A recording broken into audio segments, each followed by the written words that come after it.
বন্ধুরা, এর আগেই আপনাদের বলেছি আমরা এসেছি দেওঘর ঋষির কাছে। ঋষি এখানেই থাকে, চাকরি করে। তো কিছুগুলো থালা বাসন কিনতে গেছিলাম, তো সেই ভিডিওটা করা হয়নি। তো ঘরে কিনে নিয়ে এসেছি।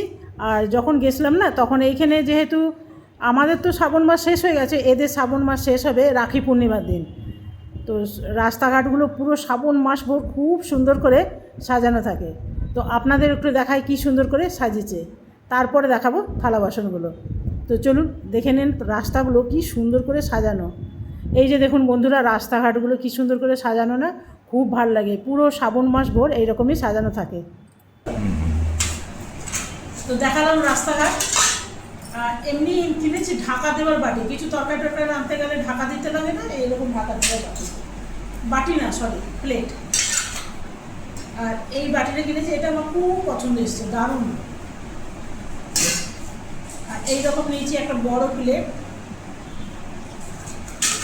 সব ঢাকনা। আর এইরকম একটা নিয়েছি, ঋষি একা থাকলে ওর ভাতও হয়ে যাবে, দুধও ফুটে যাবে।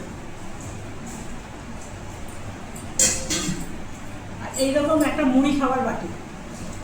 এই ছিল আজকের বাজার।